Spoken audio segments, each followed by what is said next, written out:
Don't put a D12 in your mouth. You will swallow it. little song for me. Don't put a fistful of D12s in your mouth. It won't end well for you or your spouse. I think that that's a big win for D4s. People are always complaining about D4s, but a standard D4 I think is way harder to swallow than other dice, which is good if your goal is not to swallow the dice. It's more hazardous, but less of a choking hazard. Yeah, that's true. It's higher effort, but yes, if you succeed, it will be worse.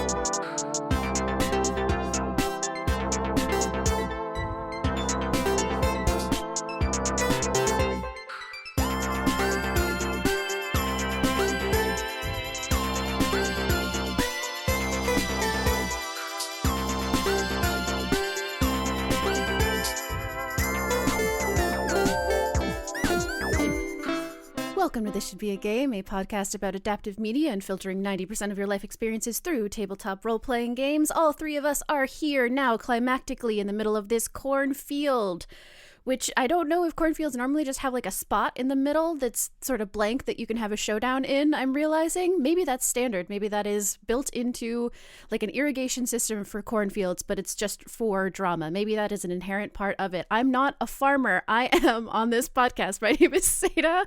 I use they, them pronouns. You can find me on Bluesky at satahchips.gaygothvibes.online and my stuff generally at gaygothvibes.online. Where can people find you, Jess, other than in this cornfield? Mm-hmm. Blank cornfield, empty, no corn. They can find me online on Bluesky as jessfrom.online. You can also find me as Jumpgate Games pretty much everywhere. Not usually cornfields, but right now, yeah. And Sean, in this, I'm not totally sure if I've cast you as the sort of beleaguered mother girlfriend or perhaps the preternatural, as we've been describing, Mewtwo child in this sort of like little cast of characters where I've put us all into the movie. So I think you can sort of decide which one of those you identify more with, and you can tell people where they can find you. Yeah, I'm the token bald antagonist who's standing in what I was convinced until this intro was a cane field. Oh, maybe it is. Maybe I just see plant and I think that's probably corn. Especially in the U.S., yeah. Yeah, but that might have been a casualty of Emily Blunt's American accent. I don't know. Anyway, I'm out here looking for baby Mewtwo. And if you want to find me, good luck. I'm lost in the cane. But if you want to find me online, I'm everywhere at seanireland. Amazing. Okay, we are all here to talk about turning the 2012 movie Looper into a tabletop role-playing game. Sean, had you seen Looper before? I had. I'm pretty sure I saw it in 2012. Uh-huh. Nice. And I guess I'm going to come out swinging. I remember it being a much better movie. I felt similarly. Yeah. I think there were certainly aspects that I enjoyed, but overall, I went into it expecting to feel much more positively than I came out of it this time, because 14 years ago in the theater, I think that I left with a much higher opinion. Yeah, I wouldn't say that I left with my mind blown, but I left being like, wow, what a good sci-fi movie. Yeah. I left the first movie that way. In the first movie in Looper, I didn't leave the second movie contained within Looper feeling this is a good sci-fi movie. But, as in the time travel versus the psychic child movie, the two different movies. Yes. Okay. Yeah. Yeah, there are a lot of layers that I don't remember being in play in this. Yeah. I didn't remember the psychic thing at all. Literally at all. Okay, you want to know how much I memory hold this one? I did not remember I did not remember that Bruce Willis was in this movie. Yeah, you really remembered the first bit. Yes, I also didn't until it was the funniest, the first sort of close-up shot we get of Joseph Gordon-Levitt. He's obviously wearing weird contacts. That's not his eye color. And that was the thing that brought to the front of my mind. I remember an anecdote of him being like, well, I'm going to wear the contacts because I'm not going to make the much older actor wear weird, uncomfortable contacts. So we should change my eye color. And that was the thing. And that like dredged up like a net that you know, pull out of a pond or whatever. Do you fish in ponds with nets? I don't know anything about anything. If we realized this is a problem. But like that is the thing that pulled up. Is like, oh yeah, eye contacts. And it was like Bruce Willis like came up with that. I was like, whoa. Okay, permitting myself one more total aside. There was a recent post on Bluesky going around about what's your Viggo Mortensen's toe moment, but isn't Viggo Mortensen's toe. And mine is that in Battlestar Galactica, Edward James Olmos wears blue contacts because he was the senior actor on the set and he didn't want to force Jamie Bamber, who plays his child, to be the one to have to wear the contacts just because he was the newer actor. He's like, I will take the hit, I'll wear the contacts for all 4 seasons, so the new actor doesn't have to. So that's my... I wonder if I'm conflating those two anecdotes. I wonder if I looped myself into applying a Battlestar Galactica anecdote to Looper. Whoa. Well, you can just make a note to leave yourself a message carved into your skin. Yeah, no problem. Thank goodness this isn't a video podcast because we would get demonetized for what I'm about to do. But Sean, I really took us way off in the direction. When you were watching this, it was not as good of a movie as you thought, but also what else came out of it for you? Well, so while we're still in this sort of freewheeling mode, I do just need to zero in on the thing that I did remember from my 2012 viewing, which is, to me, still not an unbeaten piece of tech, but something that I think reaches backwards and forwards through time, much in the same way. Like, it has a similar seismic effect on me as like the first time I watched Goku turn Super Saiyan. Just like it had that level of cultural impact for me, where they meet in the diner and Bruce Willis says, we could talk about time travel all day. We could make diagrams with straws. It's not important. Yes. That moment where the movie like looks at you, the viewer, and says, you're going to suspend your disbelief. That is, I think that I've brought that up in both episodes so far because that was so huge to me as well. And it's something that is so good that like, and being able to somehow embody that confidence. I think that we sort of, that came up in the conversation with Sebastian, just of like, how do we do that? How does a game just say, here are the table stakes, like this is what's happening, get on board? Like that kind of thing is so good. And I think that honestly tabletop games are often really good at that. I don't know if it's a cultural thing or if it's just like we're all here to play pretend and like get into the zone with our friends kind of thing, but it's like I think there's something there that is powerful and that we can tap into. Yeah, and I think the way you even framed it just then is giving the movie a little too much credit, because you rephrased it as it gives you a very clear sense of stakes, and I don't think that's true. That scene doesn't make the stakes clear. I left that scene being like, what, but who are these people to each other? Why are they running away all of a sudden? Interesting. And what I think that does more than anything is it tells you don't worry about these obvious questions. Yeah. And yes, on that point I agree 110%. I think we're definitely in the right medium when it comes to tabletop role-playing games, having those kinds of rules. Yeah. That makes me immediately so curious, Sean, to hear your thoughts on like what are the stakes that you wanted in that moment. Because one of my favorite things about adaptive media is knowing like someone gets something stuck in their craw watching something and then wants to go, well, here's how I would do it. And I'm so curious what you wanted out of that moment for those characters. Jess, thank you so much. And this is a great segue to the game that like I'm chewing on now. Okay. I think there are kind of two. There are two major deviations. Thematically appropriately, there are two major deviations. And I think in that scene, I started to see an incredible and compelling relationship being built between these two characters who were like negotiating over their shared past or their shared life. And there's the tug of war over, I want to go to France, you should go to China, trust me. I think that's emblematic of this scene where like there are these two people, they're talking, they're negotiating, and they're trying to like convince one another to live their version of their own life. And I think that's the first game I want to build. Yeah. Having to negotiate with yourself for like who gets agency here. Yeah. Yeah. Like totally. where is the Venn diagram of a future that we can agree on? That's particularly interesting with like the power differential there is fascinating, right? Because like sure, the older version, if that's how you're going, if it's a younger and older version of the same character, the older version has like wisdom and knows what happened at least the first time, and so there is something there where they could maybe like nudge things in the favor or have the confidence of being like, yeah, I felt the same way, but this is what happened. But then in the end, all of the power is on the younger version because they make the choices. Like the older version can't actually force the younger one to live the life that they want them to. Like it still has to be, the power still has to like go to the one who's actually going to live it. And that is like a weird, fascinating, very specific, but also obviously heavily metaphorizable interaction.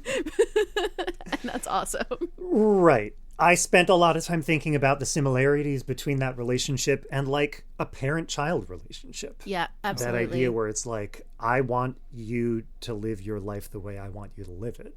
Mm-hmm. Not to go too far into turning this into a session of discussing methods of therapy, but like thinking about like interfamily systems type stuff where you're getting in touch with your inner child and then having to like deal with their emotional needs that are still undealt with while you're also dealing with your own present emotional needs. And being literally, when you talk about metaphorizing this, I'm just like, there's so much juice in like, what if those were actually two separate people who had to negotiate their needs in the life that you're living rather than two in one person. Like it's come up in this series. I think Everyone is John came up at some point, the game where you're playing like different voices in one person's head. It's slightly problematic. And we also talked about learning how you actually felt about something and being in touch with your feelings is a lifelong process. So we talked about revisiting the same scene and then your older self being like, this is how I thought I felt, but I actually felt this way. But maybe also your older self isn't actually wrong, like just coming back and recontextualizing. And so both of those immediately speak to, I think, the game idea that you're putting forward there, where there's like this negotiation of who gets to have this say and also who gets to present what the truth was. And it's really easily metaphorized in beautiful ways. Yes. And I'm going to throw another elbow at the movie because I think that's a really compelling relationship that it sets up. This idea that these two people like both believe that the past can be changed and have different opinions about that, but like know that they can, like, are the central tension there is they're each trying to influence the other one to assert the future that they want. Meanwhile, none of that agency is afforded to the Rainmaker, to Baby Mewtwo. Yeah. Like at no point are they like, well, okay, the two of us incredibly talented murderer killers, like some of the most talented action heroes in this setting, clearly. At no point are they like, we have a responsibility to raise this kid right. Like there's no meaningful opposition to the idea that you either must kill him or leave him to live his own life. Yeah, it's like the only argument I have in its favor is that the choice for that feels like it's made specifically by Joe, who we know is not super doesn't have the best perspective on things, you know? And so he kind of makes a decision like, no, the only way to deal with this is for me to die, and then that will just fix things, and I have no responsibility outside of that, don't worry.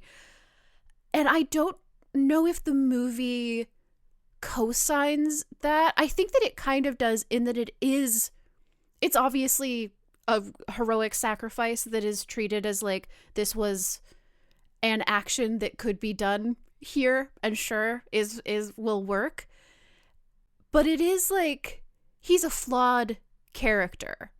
I think that on the other hand, I guess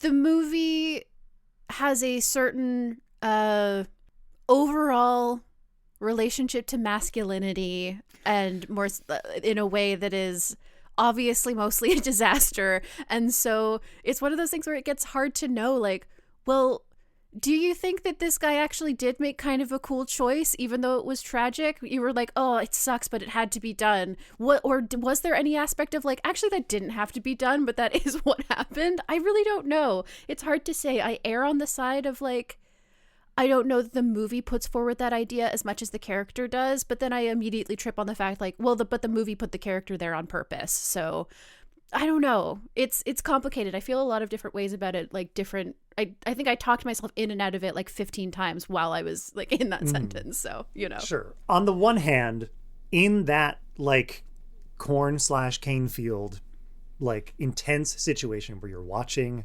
future you close in on this horrific version of the future, I can understand like panicking and making a snap decision. But the movie clearly establishes that he understands the way that they torture like loopers in order to return them, right? He writes Beatrix on his arm. He didn't see the sequence that happened to Paul Dano's looper, but that him writing on his own arm, right? He clearly knows. means that he's like familiar with the kind of stuff they're going to do, and the ways in which they can influence their future selves. So he could have shot himself in the hand, you know. He could have, oh my god, like he could have like poked out his own eye. Like there's any number of stuff that he could have done. And the route that he takes is becoming the absentee father rather than sticking around to like actually provide care. I think that segues actually really well again into something that came up in the episode with Sebastian, where like we talked with Aaron a lot about the Kid Mewtwo and what it means to take care of someone who is powerful but vulnerable. And then in the episode with Sebastian, we took that and went a little bit, what if everyone is Kid Mewtwo? What if you are all a bunch of loopers and you are all powerful but vulnerable in certain ways, and you've all got psychic powers, which Satah explored in really fun ways, and having a little bit of like enemies and lovers, where like you all have separate goals, but also what if there was only one bed and sometimes your goals aligned and you had to work together? And one of the things we talked about is that something that was important in this movie was injury and care. When you get injured, you have to stay in a place. And the only way that you stop struggling with having rock salt in your body or being carved into pieces or whatever, or even you've run your loop and you need to survive, is that someone else cares about you and takes care of you. And the movie itself does a really bad job of caring about caretakers in the ways that it treats its women. But one of the things we talked about is that like we can do this better, and we could make becoming injured emotionally and physically be something that sticks with you, changes you, and also to get back to your sort of like neutral or agent state, you have to receive care, maybe from your coworkers / enemies / lovers. And so when you talk here about the ways that I hear in what you're saying, this idea that Joseph Gordon-Levitt's character abstains from responsibility for continued care. What if my care for someone else could change that person's future instead of my absence? And the ways that the movie misses out on that, I actually feel like tie in so well to some of the things we were excited to explore with Sebastian, which makes me feel like you would also be excited to explore those. Yeah, let's go, baby. Let's go. And we can't excuse, like, Bruce Willis's character also doesn't think about it. They are both like he's immediately like, the Killing idea of rehabilitation is off the table.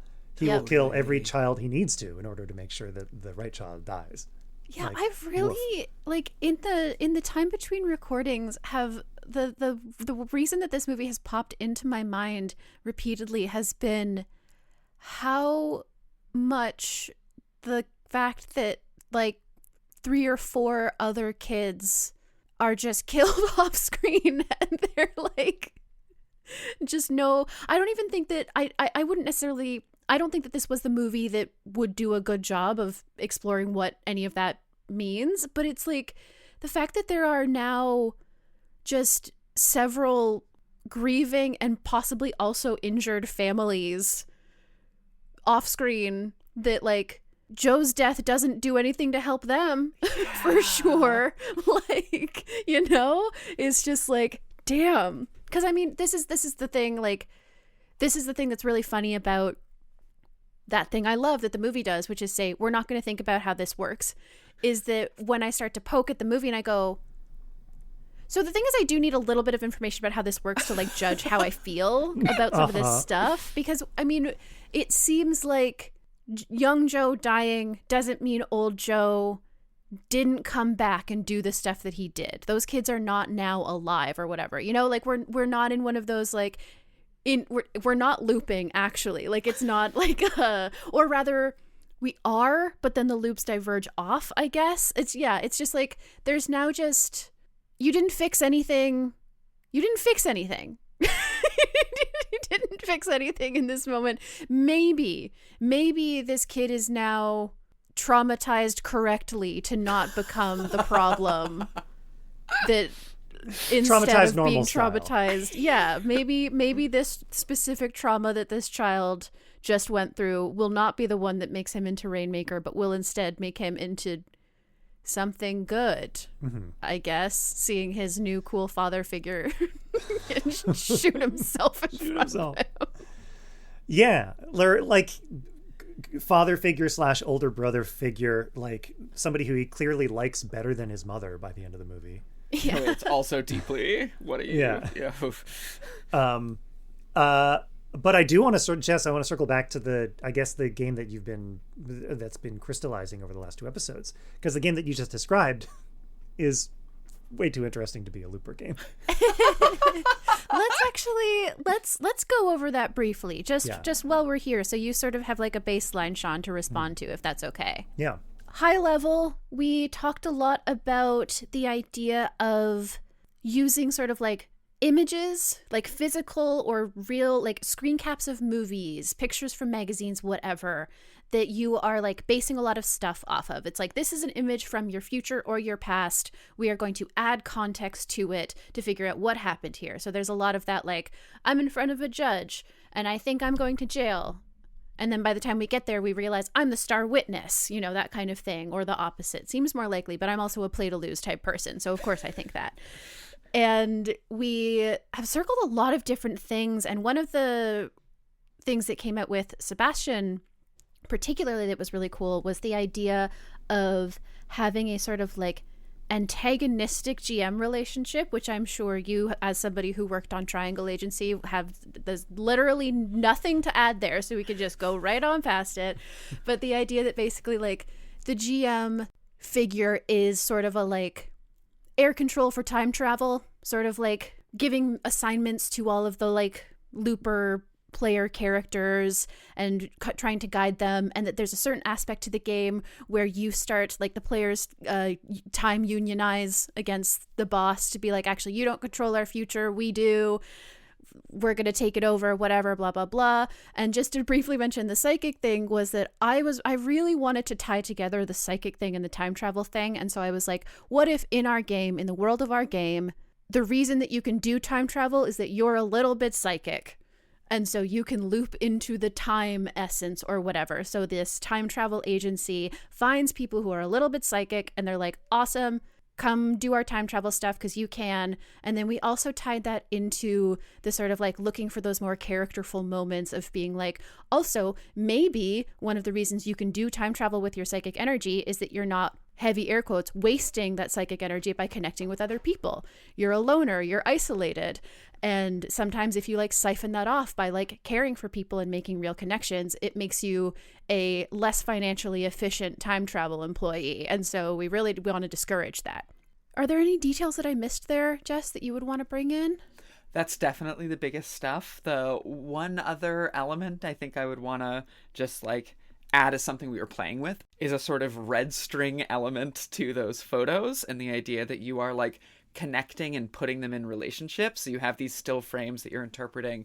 One of the ways we talked about doing it is we talked about place and time. The idea that like, imagine a grid where we got 3D with it at one point. Cube. I forgot about that. We made a time cube. So imagine the y-axis is like places that you were, and the x-axis is time where those happened, and then the only thing you care about is relationship between. And so like if something is to the left, it happened before, and if something is to the right, it happened after. And so you take a still frame and you put it on your time cube, and you're like, okay, because we're gonna put it in the third row because it happened in Kansas City, or the second row if it happened in Shanghai, and then we put it before this photo if it happened before, or after if this happened after.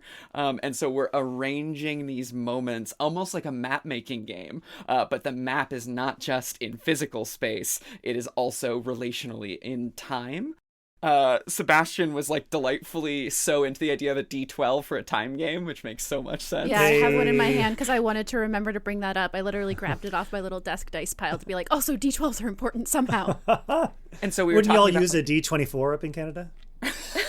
No, I mean, with the conversion rate, we only have D12, unfortunately.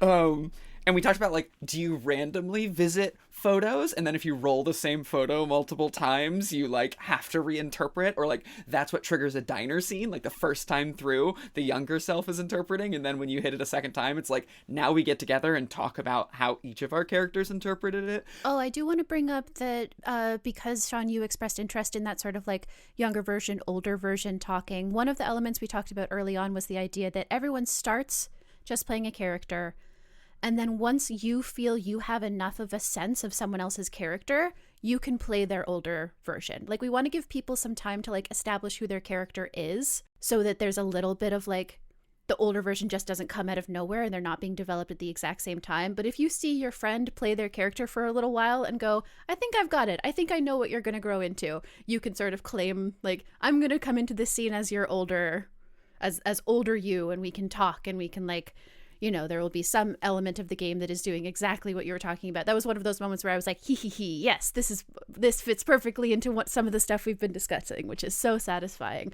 of like having those negotiations and conversations between the two. But that's mostly just a logistical, like, if we want people to be portraying the same character, how do we set them up so that that feels good and you can sort of like hop into it? And my sort of proposal was, let people just be the one version for a little while and like information gather and then hop in, you know?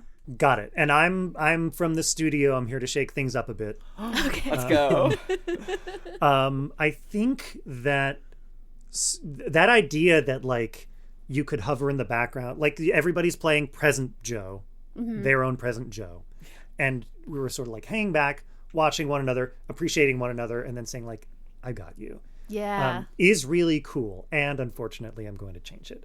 Great. My proposal here is that you have an assigned present version from the jump.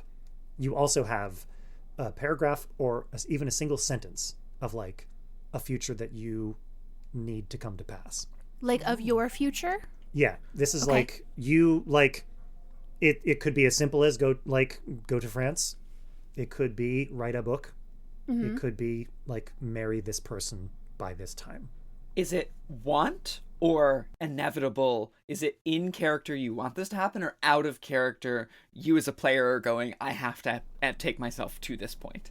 I think it is when you are portraying the old version of a character, that's the future that you're trying to enact. That's the thing that you're trying to influence them to do. And you have to treat it as if it was non-negotiable. Interesting. Like you're only, it is a competitive, guess what? It's a competitive game now.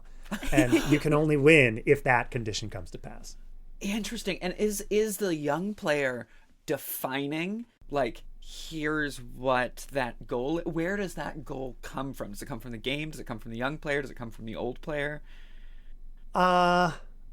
I think I'm slamming my hands on the table. Don't worry about where it comes from. Okay, yeah, absolutely. It comes from somewhere. Let's keep spitballing.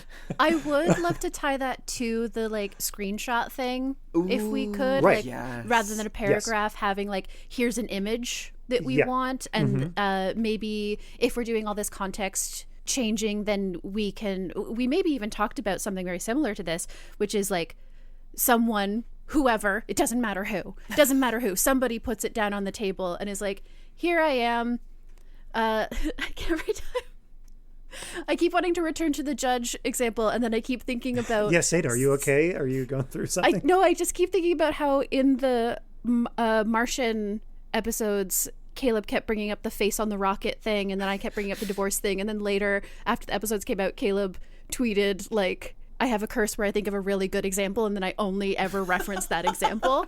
And I keep going to reference the judge thing, and then having that post float up in my mind. Why reinvent the wheel, you know? Yeah. So somebody puts this image down on the table and gives it context, is like, here's what's happening here.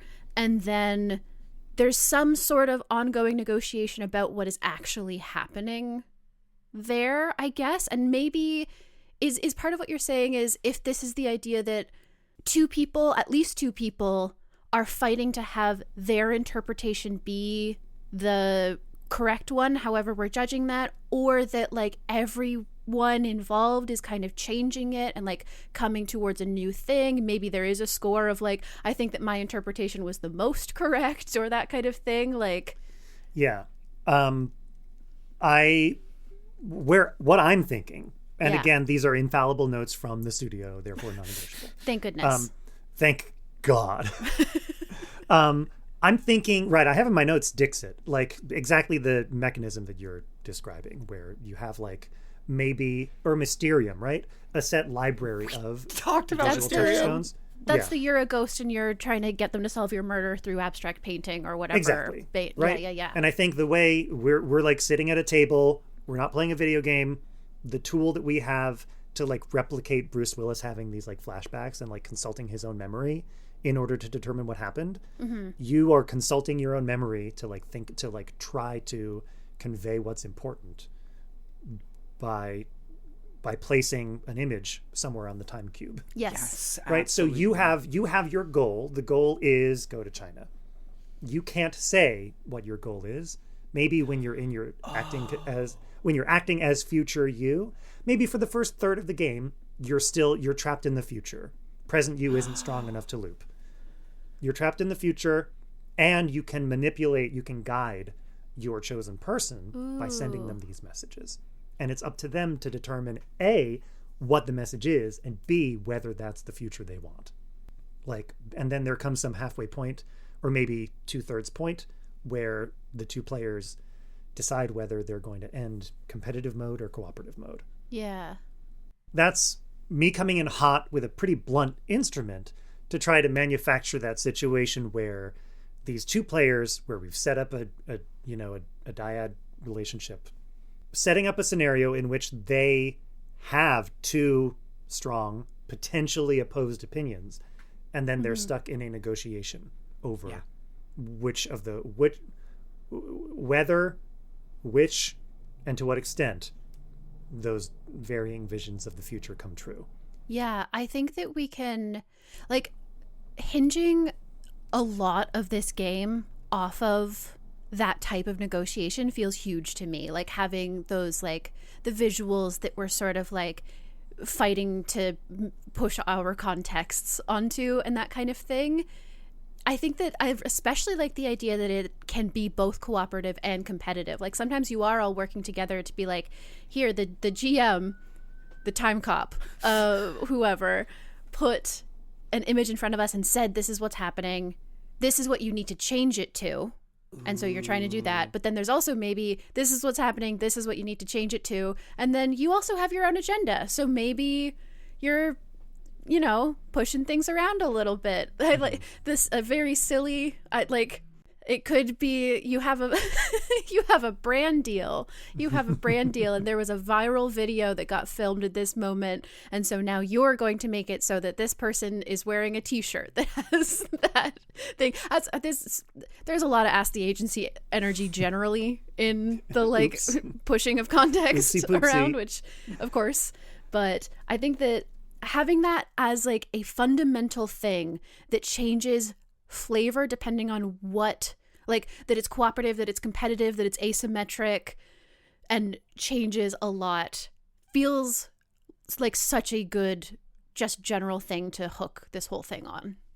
what you said there feels like it unites something from multiple episodes and what Sean just said for me in such an exciting way, which is that, like, the idea that we haven't ever really defined what you're doing, in that, like, we're not really on the idea of assassins whose job is just to blunderbuss the person in front of them. Yeah, we've talked about, like, you know, there being stakeout scenes that I think that definitely opening up the missions to be more than just kill this one guy is way more interesting because you can play with time in weirder ways. And what you just laid out there, I think, gives us a powerful way to do that and to have these competing objectives, where something that's also true in the movie is that for almost the entire movie, Joseph Gordon-Levitt stays on mission. He's like, my boss has told me to do this. They're trying to kill me. I'm still gonna do what they told me, and that's gonna fix everything. As long as I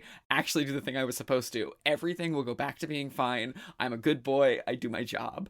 And so the idea that the GM says, you have to change what's on this person's t-shirt, and the young self goes, cool, I'm going to change what's on that person's t-shirt. And then the old self goes, no, I have this secret goal that is the actual thing I want my young self to do. And I'm going to manipulate this situation. And we almost get a push-pull here between the GM, who's like, I want the young self to do job, and the old self, who is, I want the young self to do this. And they're actually kind of playing tug of war over the young self's objectives. And then as the young self comes into their own, say, I know a thing you felt really strongly about is, like, having this character exploration. I think that actually creates a really beautiful situation where at first the young self is seeking external motivation. Going back to therapizing this, the idea that, like, when you are younger, you have less of your own goals, like a Masks-esque, you're getting all of your influence from these older figures around you. But then by learning about your character, you are simultaneously learning about your fictional self. And then you might develop into your own goals that could converge with either your GM's goals, your time cop's goals, or your older self's goals, or could diverge from both, and you stay in this competitive mode. But, like, I actually think it imitates the movie structure in an interesting way to say, like, at first the young self has a job and is doing their job, the old self has something different, and then the young self has to figure out, where do I actually want to land in all of this, or do I go somewhere completely different entirely? Yeah, and to me, the thing that's most important there is that everyone is experiencing almost all parts of that.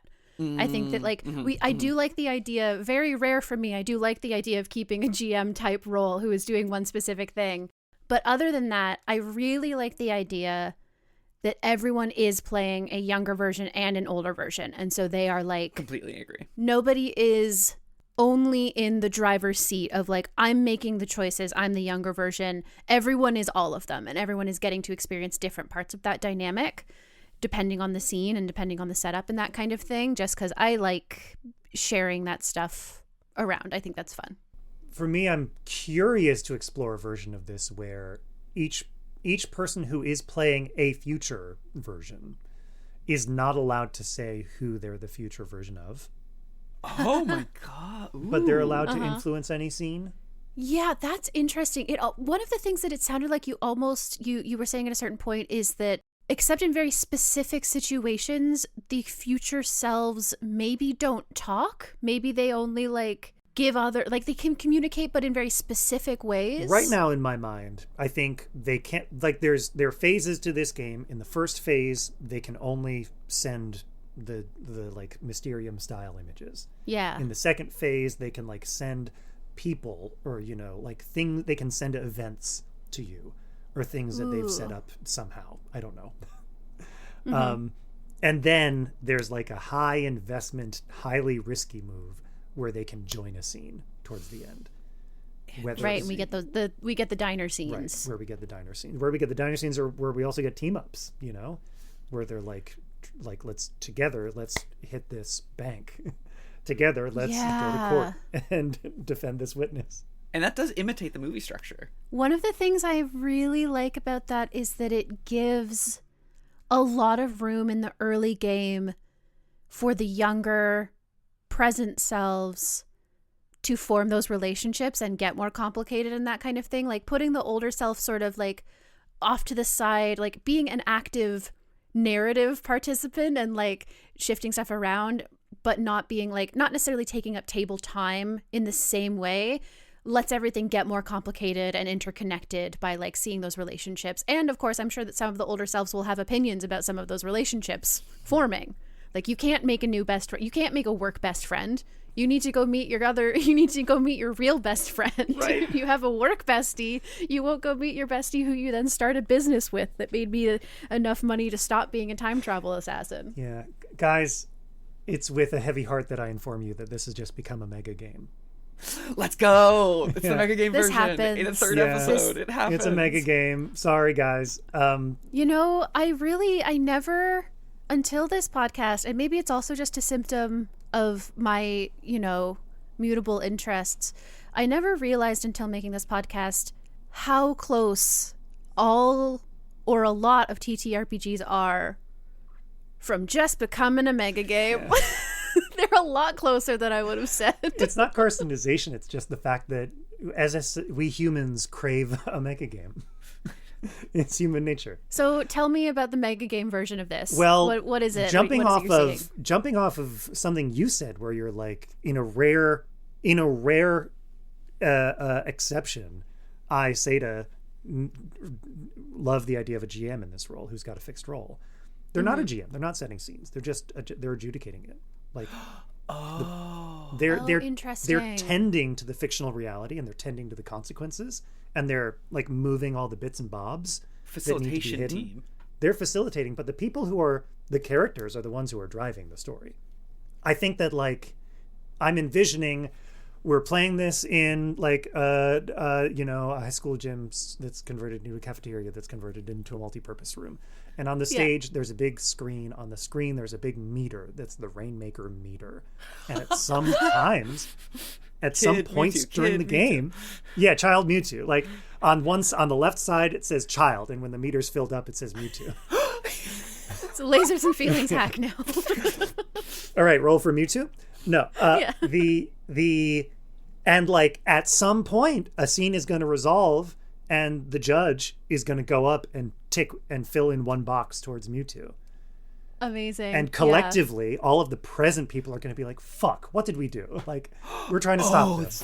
That moment, the what did we do moment is so good. What here was wrong? In your vision of this, do you think that that Kid Mewtwo is in the crowd, is one of the people present, and like we don't know who it is, even they don't know who it is, or are they like is this a like almost is there a Finding the Cylon thing here, or is it like, are they sort of explicitly like an outside just like the narrative is touching on this person kind of thing? And thank you so much for asking. We actually, in the esteemed footsteps of Time Stories and other such games, there are in fact a series of lucrative individually sold content packs where great. Sometimes Child Mewtwo is one of the players. Sometimes it's an entirely different story. There's one that's more for like the Grognard style LARP that is just very on the nose, and it's about killing baby Hitler. But the default, of course, is killing baby Mewtwo.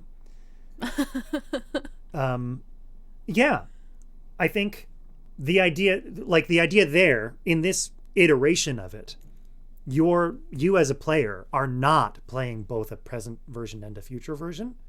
There's a table of future versions, and they'll come over to your table and like pull you aside and have a scene, do some stuff, beg you to do, like, show you 3 images and place them on the grid, look at you meaningfully, and then go back to their table. God, that is so, the idea that like you're playing a character and there's somebody who's just basically shadowing you, and then like in, you know, playing their own little solo game of like, okay, here's the rest of your life from this point, and like coming over to just like keep trying to nudge you towards something is so great. I love that. And like the facilitation team gets to do some really powerful stuff here with hidden information, where like you've got a facilitator at the young characters table who then goes over to the older characters table and be like, here's your Bruce Willis flash memories of what has changed. So you're in the middle of making plans, and then your facilitator shows up and is like, just so you know, this is your new past now. And you're like, fuck, what is my younger self doing? God damn it. Yep. And we have to now adjust, and that's so fun. I also love the, like, alliances and stuff that would form in that. Like, if there's two people who are playing older characters and they're like, I don't know what the hell our younger selves are doing, but they seem to be getting wound up in some stuff. Let's make an agreement. You're the only one right now who, for whatever reason, can go talk to them. Make sure you say something or provide something that will change that relationship in some way. Yes. Or like, I will help you. I will help nudge my younger self to help meet your goals if you help nudge my younger self to meet my goals, because they're not like, they're both compatible, you know? That's amazing. And I'm also thinking about, we talked about faction and location, both with Aaron and with Sebastian, the idea that, like, you've got your Shanghai branch of Time Cop Agency and you've got your Kansas City branch and all of that. And so, like, you've got multiple tables of younger selves and multiple tables of older selves. And the beautiful thing about mech games is how good they are at different groups having different competing narrative objectives. And so when we're talking about that moment of like, fuck, what did we do? You get the moment of like, was it our older selves? Was it one of the other factions? Who's doing this to us? Okay, we got to send a representative to Shanghai and be like, can you stop? Can you cut it out? The thing I'm thinking of hilariously is there's a Dropout episode where it like, people are playing a standard sort of like game changer game, and then it's revealed that there's a bunch of people in a room watching them with bingo cards, trying to manipulate their behavior, like checking them off. And then there's the reveal that there's a deeper third level where people are watching the people who are watching the people who are watching the people playing the game also doing bingo. And they can even send in they have walkie-talkies with like one of the interns to be like, can you go over and give this person a high five because I have high five somebody on my bingo card, and that kind of thing. We have no budget. We have maximum budget. And so therefore, each of the tables isn't a physical location in the year 2044. Rather, each of the tables is a different year between in the conception, in the looper structure, you know, there's present day, then there's year 1, 2, 3, all the way through 23. So we have 23 moderators at 23 tables. Yeah. And that lets us do the sort of Dropout levels on levels on levels of interpretation, right. And like influence. And they are in fact different floors in a building, or it's a spire. There's a circular central room ringed with 23 stories of conference rooms, each of which correspond with different. We have built a tower with in the center of town. Yes. In which we will be playing exactly one game ever. One game ever. Sean, I feel like you're the first guest that we told, like, pre-recording, like, you can go as big as you want, the scope creep can go as big as you want, we're making something theoretical, and you went, what is the power of that prompt? Yeah. How far can we take that? I love that. Yes, the tower goes on infinitely. It is also a space elevator. Yeah. We invented time travel. This game game that you play, we have no budget, so you literally go back in time to rate your own performance. I think the idea, there's multimedia here where, like, in the language of the movie, you're only allowed to like write on yourself to send a message forward and like remember something to pull a message, to dredge up a message from the back. The only real way to send a message back in time that the movie gives us is Bruce Willis physically being there and just being like a god tier assassin living in the shadows. Yeah. But I like the idea that you can also, like, as the young version of yourself, as either version of yourself, like, in the first turn, make a audio recording. Yeah. You can send a psychic message. We're psychics. Adding the psychic powers of it all, like making the TK element of it actually a part of people's characters. Yes. Yeah. I think it just makes the game so much more fun to play and imagine, and it really it gives us a lot of space to like do stuff with time travel that isn't just step inside the box. Yes. Which is like accessible from the street. You can see this incredibly illegal operation, It's just and in a you can warehouse with see big cars windows. driving by with no Yeah, like big guys, I windows. don't think you need to send people back to be murdered by their younger selves. I think that you need a door or like a tarp. Like, I think that's your first line of defense. The psychic stuff, you talked, Satah, about such a cool idea of like the more isolated you are, the less time power you have, and the worse of an employee you are.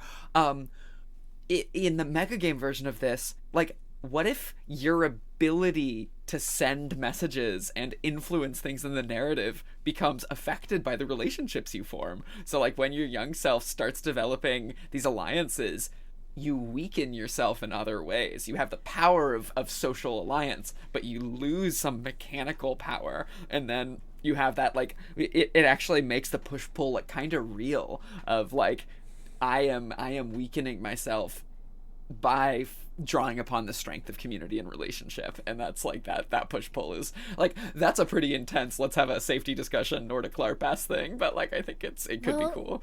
I'm also curious for mega games, like when you're using your whole physical body to do something, I'm really curious how much that can be done essentially inexplicitly, like not explicitly, by having it like, it isn't like we're not watching and saying like, oh, you have a friend, therefore I'm going to take away this token that you spend.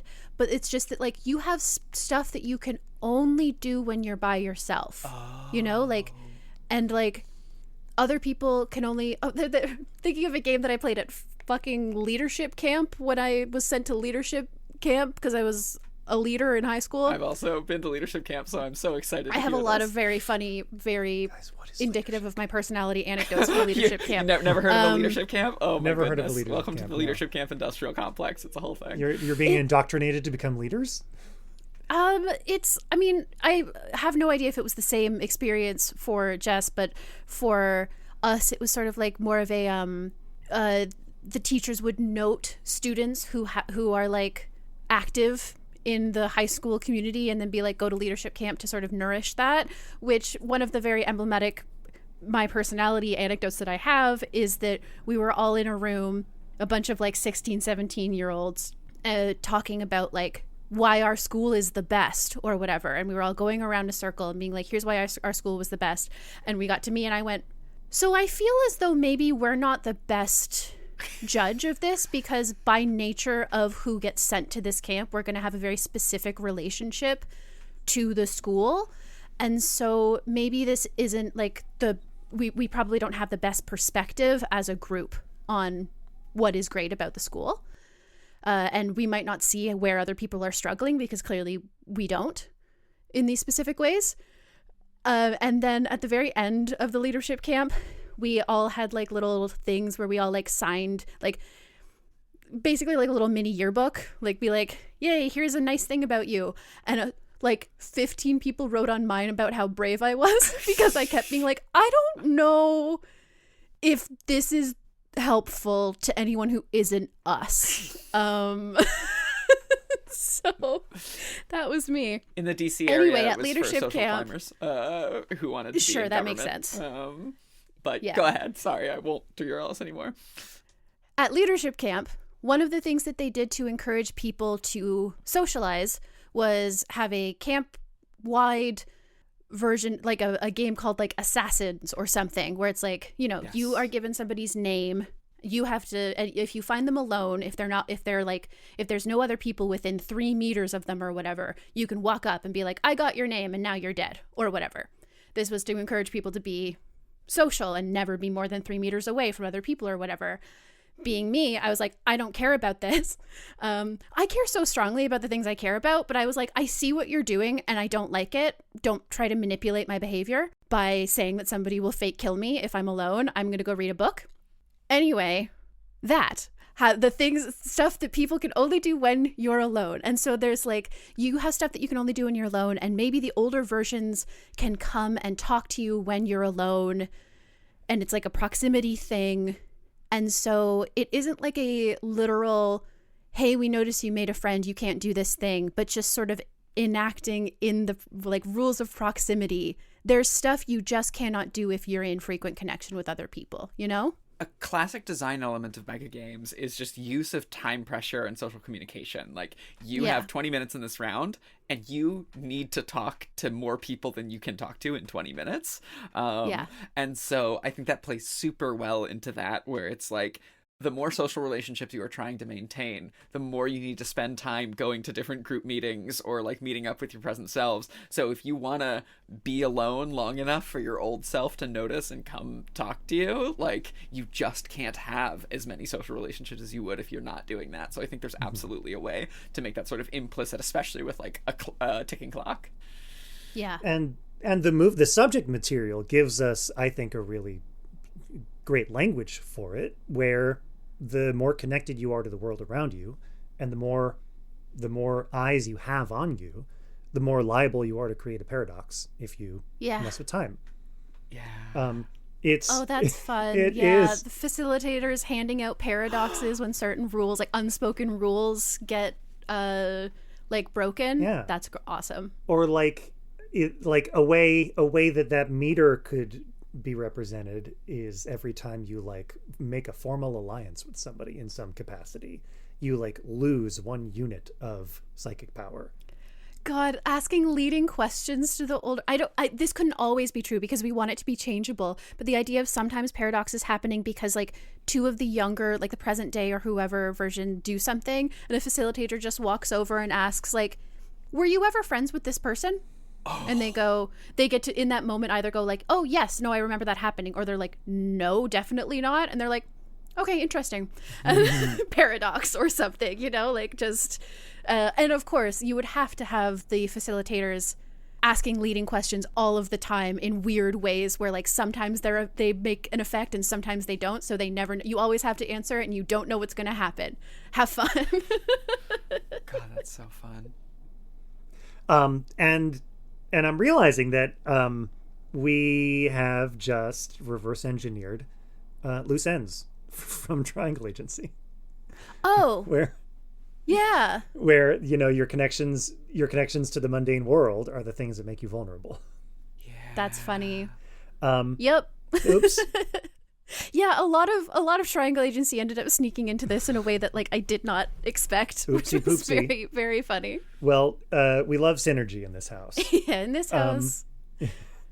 I think I'm still digesting. It's in one of my many stomachs, Jess. Mm-hmm.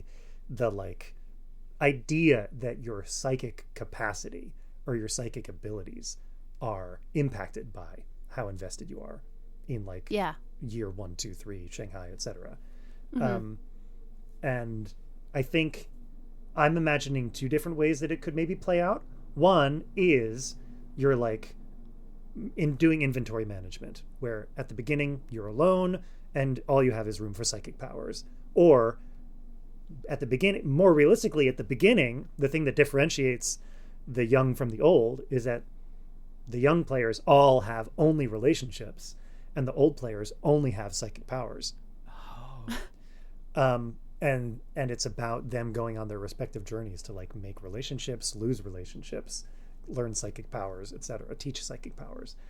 Right. But then there's another mode, there's another expression of it here where you're bounded, your abilities and your freedoms within the game are bounded in some way by the amount of people physically at the table taking advantage of the mega game. Like there are, you can like in a given 20-minute round, 3 things can happen, for example.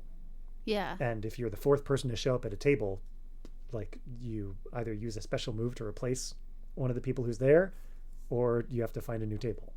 Yeah. I think the physical there are so many interesting, like when you're sort of like pushing people around, and this something that I think about a lot and have brought up with when we think about time and space being connected to each other, right? Like the idea of like that you have 20 minutes, you can't have the same 20 minutes that someone else has because you have to be in a physically different location. And so just getting like weird with that sounds so good. I want to return briefly to at the very beginning, Sean, you said you had 2 ideas that were brewing. You talked about one. What was the second one? Has it come up? Well, last thing I want to say about our unlimited budget Spire-based mega game is that also the time cube is a huge hologram in the center of it. Oh, yes. right. It's visible. It's visible from every floor. Yeah. Anybody can pinch to zoom on the time cube. We talked about Minority reporting it last time, and so you are in good company here. The thing I was thinking of was like, you know how in a mall there's almost always like you can like look down the whole way in a mall. Precisely. There's just an actual huge time cube there, and people in safety gear. And why is my only reference point for what this is Peter Pan? You know when you're in like a harness and you're hooked on a thing? Yeah. Went to Peter Pan right away. Is that what it's called? Harness? Harness, yeah. I don't know anything.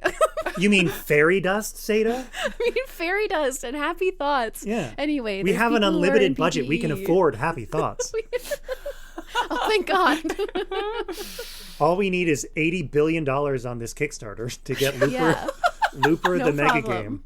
game to production. 120 tickets. Whoa! Happy thoughts are a stretch goal. Yes. The second game, I do kind of think that over the course of this discussion, we've fused the two of them, much like the source material itself. We've collapsed all of the potentialities into one. The two modes that I was thinking, I actually have three in my notes. One is just like a very basic like question game, like for the Queen style. Yes. Like we have prompts, we have a structured conversation. The two of us are versions of each other negotiating over what our life story is. Yeah. We kind of touched on that with Aaron a little bit. Like Aaron brought up For the Queen, I brought up Riley Rethel's It's Been a Long, Long Time, which are both very that like prompt, and I probably brought up Voyagers because I always bring up Voyagers. Yeah. Imagine I brought up another thing that neither of you had brought up. Oh my God, that's a crazy reference. And we're all Sean. nodding and scratching our chins. Yeah, wow. What a pull. Yeah, thank you. Yeah, I've been around the block.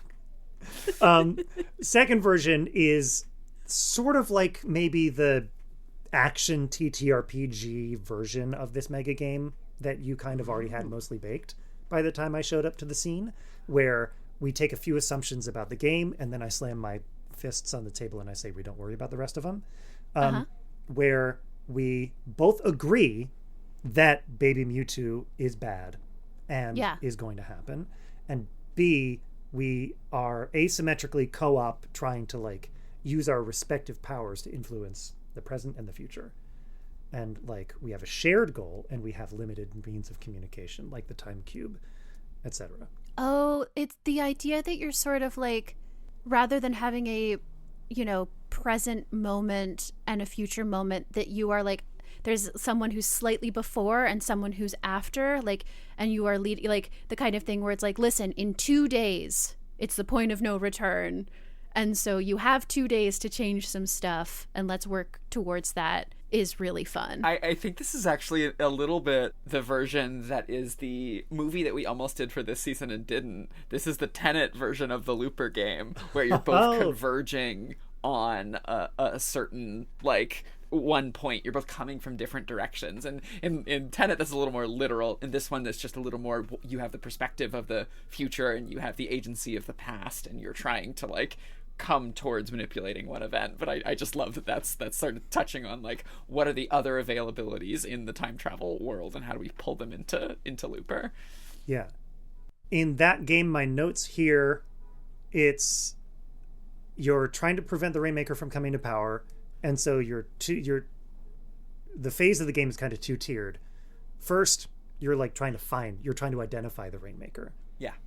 Right? Mm-hmm. There's this idea where you have clues, you have 3 different addresses, and it's up to you to like decide how you're going to determine which of these 3 is the Rainmaker. Yeah. And then once you like either as part of that or once you identify who the Rainmaker is, you have to make a decision about what do you do now that you've identified them. Do you take like the quote unquote easy and violent route, or do you do the hard thing and raise them, right? Yeah. that's almost like I'm thinking a very like Brindlewood Bay thing here, where like if we're doing the GM-less version of that, you're like assembling clues that like you don't know. There is no right answer at the beginning, and once you've assembled a set of clues, now you go, what do these clues lead to? Who is the actual Rainmaker? And also, I think a thing that maybe isn't settled at the beginning, because this also is true of like you don't find it out until the movie, is why does the Rainmaker become who they are? That's actually a thing the movie does try to explore, is like what are, at the very end, it's like, okay, well, what are the elements of this kid's life that led to that happening? And so you're investigating at a like action TTRPG level who is the actual Rainmaker, but at a narrative and thematic level, you're investigating in the process of finding out who they are, you have to understand why they become who they are. That's how you learn, that's how you do it. And so then that gives you the answer to what would it take to actually change the path of this person. And I think thematically that's really interesting. Yeah. And then the third version is, I think, a cynical movie tie-in. It's only cosmetically about Looper. Yeah. This is like a big chunky board game where there's 5-player asymmetry, and each person is like on the board trying to like collect victory points by fulfilling their various victory conditions.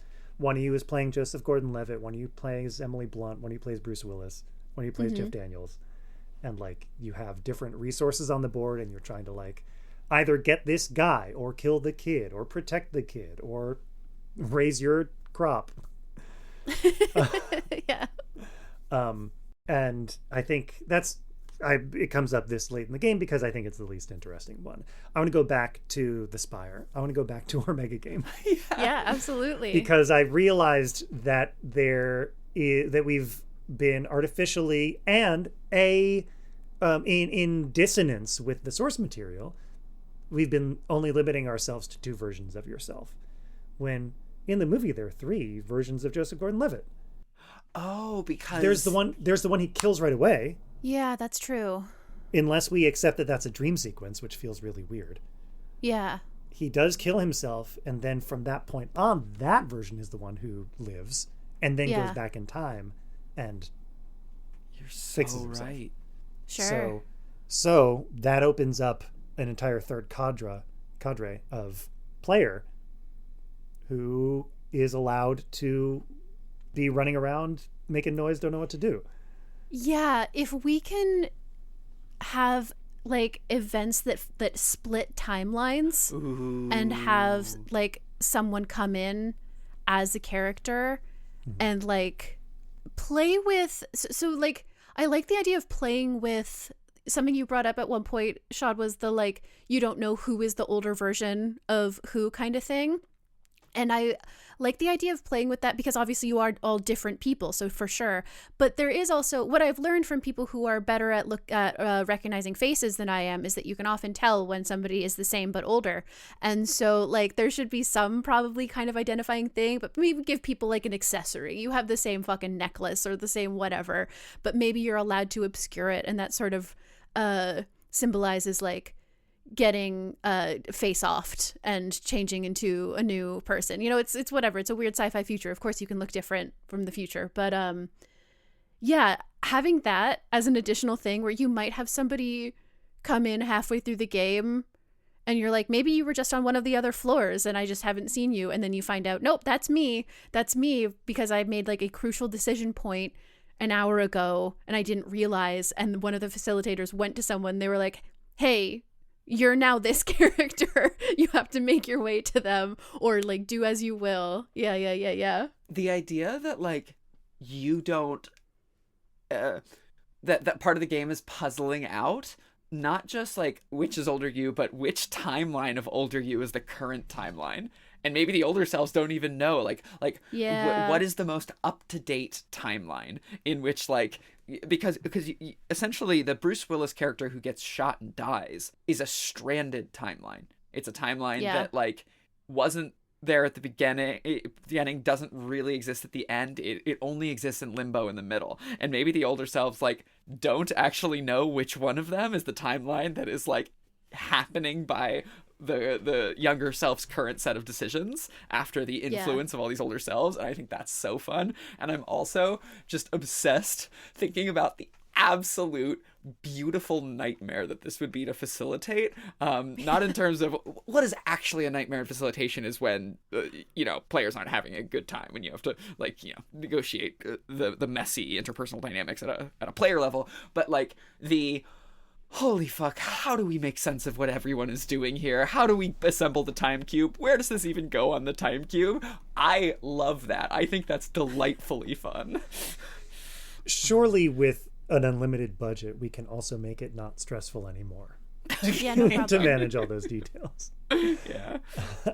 There is one, this is kind of a non sequitur. I want to pull us aside to a moment that I'm a little obsessed with. I don't know if this has come up in either of the other 2 episodes, but I kind of just need to process it. The moment where they're playing the number, like where Emily Blunt and the kid are playing the number game.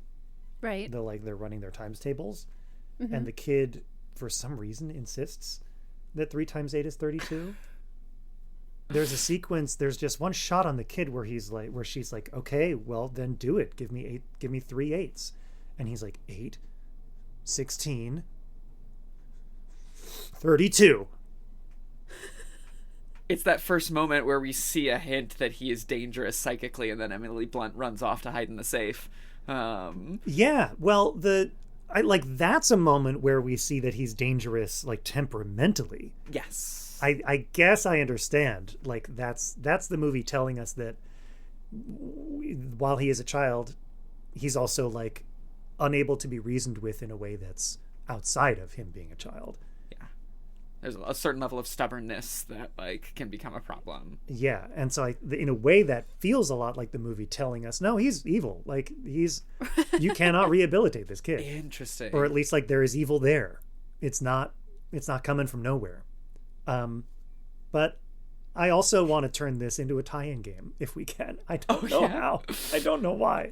An educational marketed towards kids learning math game. Well, I think you know what it is. I don't know if there's the old sketch show with Bob Odenkirk and David Cross, Mr. Show with Bob and David, and there's an iconic sketch from them where this mob boss like embarrasses himself in front of everybody and as a result of it, he doubles down and says, like, there's no number higher than 32. Yeah. And anybody who, like, incidentally comes in and says, like, we got the 40 chairs you ordered, like, gets shot, you know? This almost sort of, to borrow a thing that I think is kind of a problematic classification, this, like, oppositional defiant response to being told a thing that you could mechanize that in an interesting way, where, like, any time a player wants to do something, there's an element of the game's mechanics, or it's like the obligation of the GM to always be pushing towards the opposite thing, to be always insisting, no, that's not possible, or no, that's not what I want. And I don't really know where I'm going with that, but I'm just like, one of the things that defines so many games is resolution mechanics, right? Like, you have to arbitrate something. How do you resolve it? And the idea that, like, the role of something either in the game or one of the players or GM is to one of the things GM kind of insists one of the modes I really like in, like, sort of OSR play is if there's no problem, you just do it. Like, if you know how and you've got the tools and all of this, you just do it. But then there's a different mode of play, which is that, like, almost every decision is a point of failure and you've got to roll for it. And the idea of, like, the GM is the person who is constantly saying, but there's a chance you could fail. You say you want this to happen. I say, but there's a chance you could fail. And the idea of turning that up to 11 and being like, every step of the way, I'm going to insist that this is not how it goes, and then you have to somehow mechanically arbitrate that. I don't know. That's me just attempting to find the game in that moment. Yeah. I mean, I think that there's also just, like, a party game that is, hi, I'm the king of the universe. I've decided that this is true. Like, I am a very, very angry, very psychic young boy. You have to be so nice to me.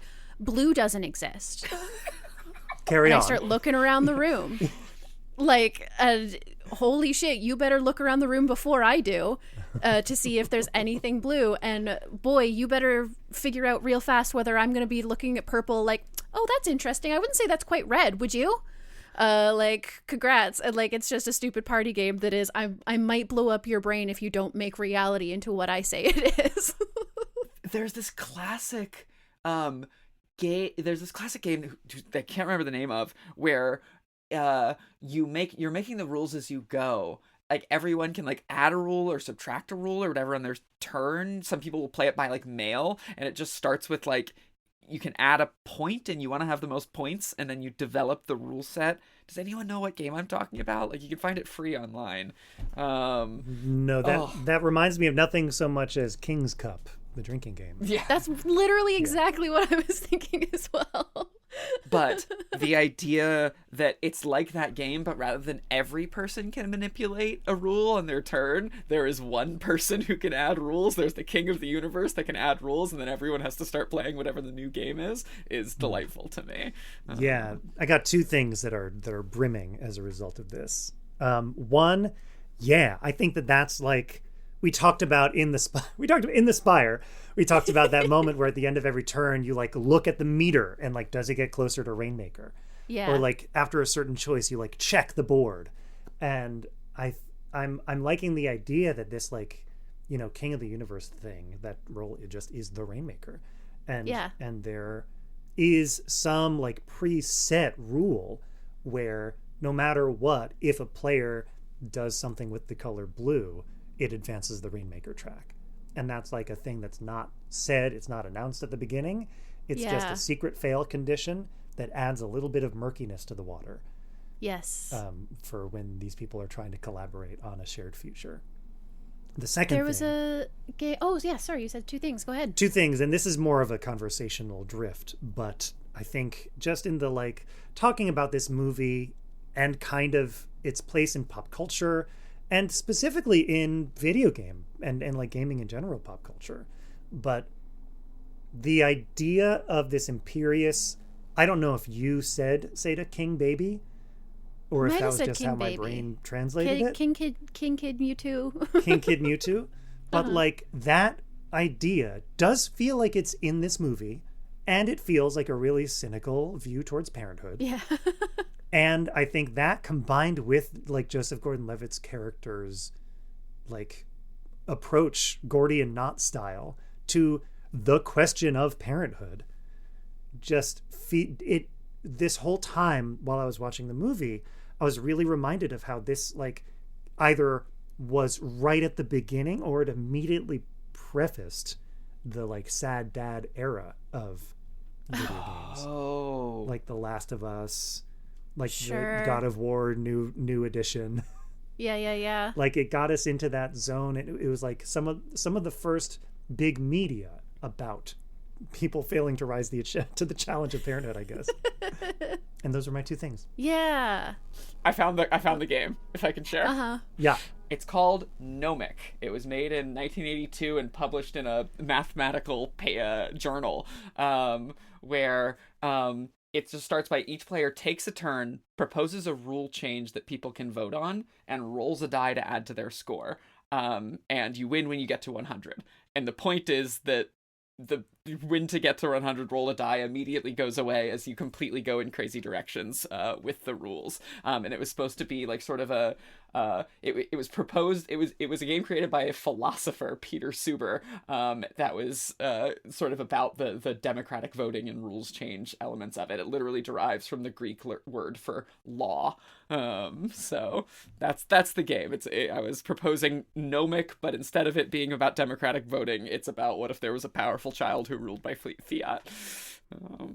I feel like maybe John Darnielle has referenced that when talking about Wolf and White Van, his novel about game design, a game designer playing by mail games.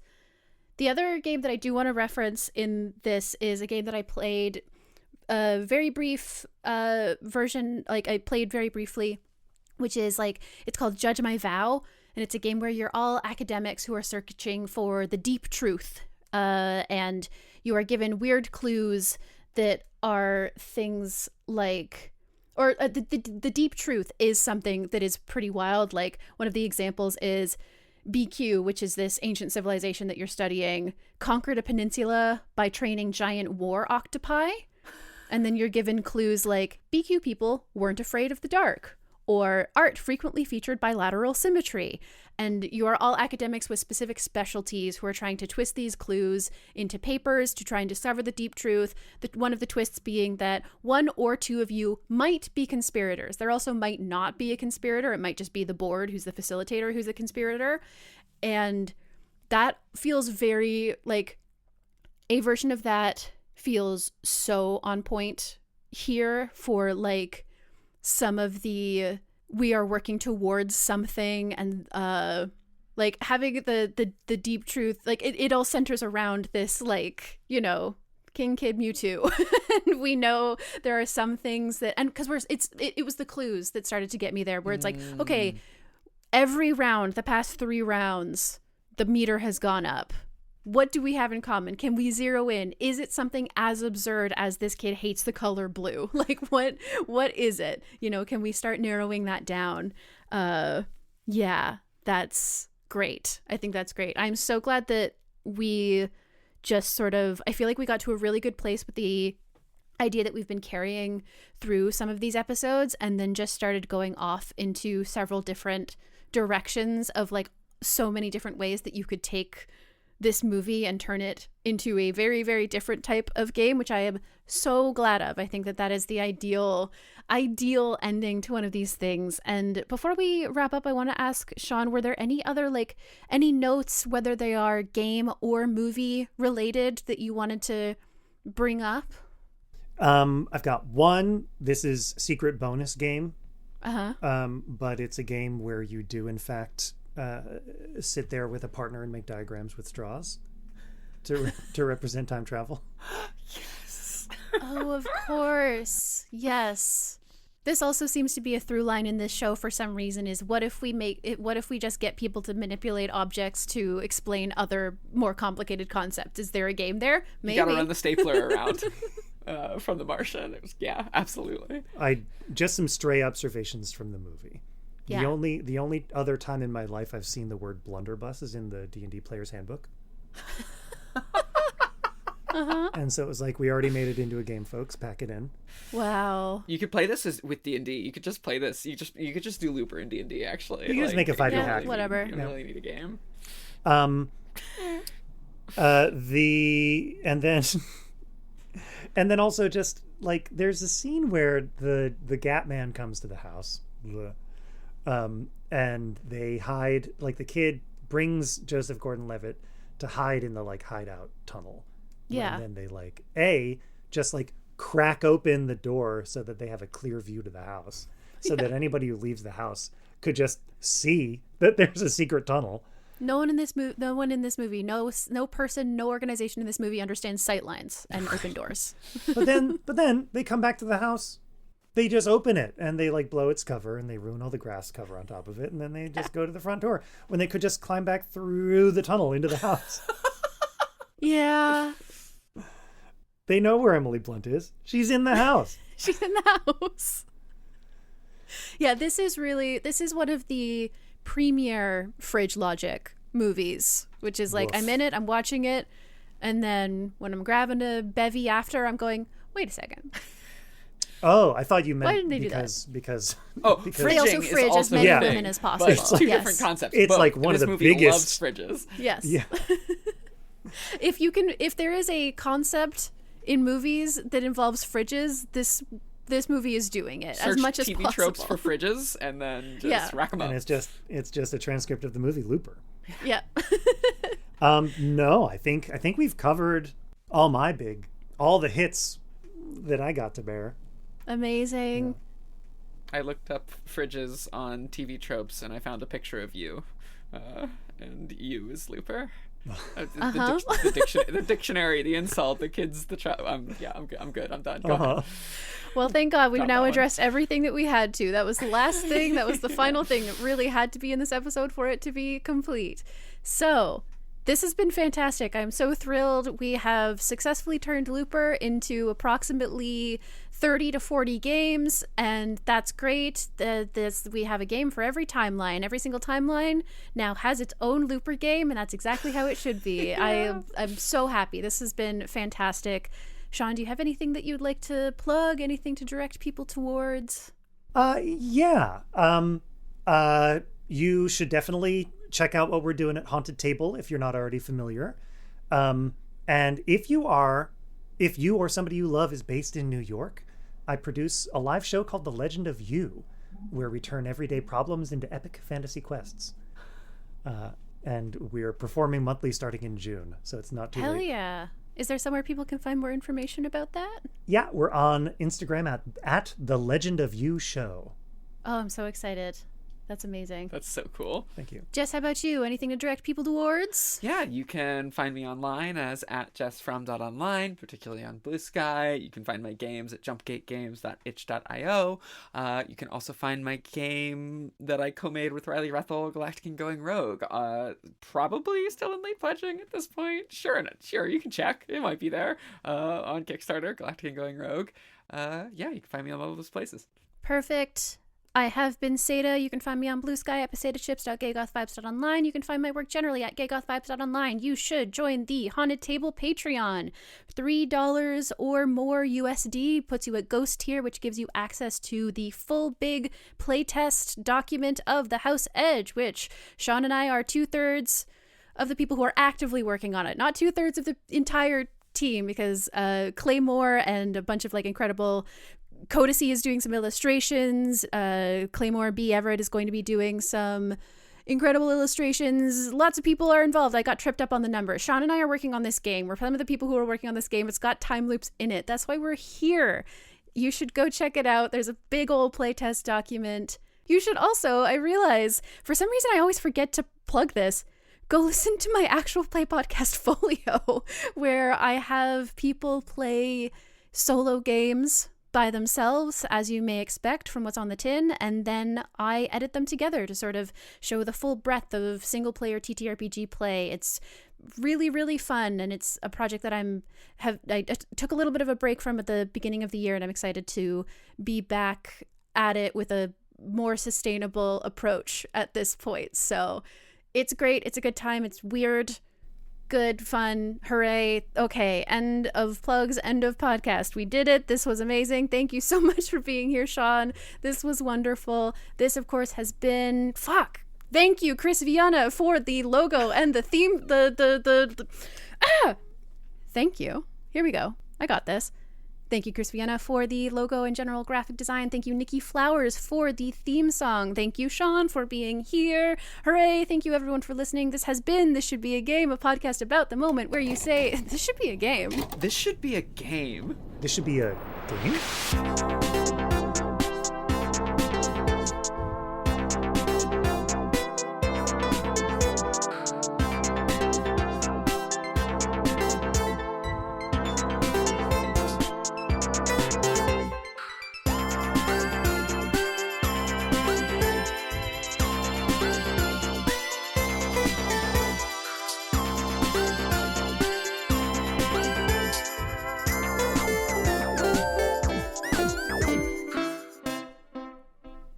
And now, in theme with the episode, we're going to recreate your audio from memory. Yeah, exactly. No problem. To recreate the future that we want.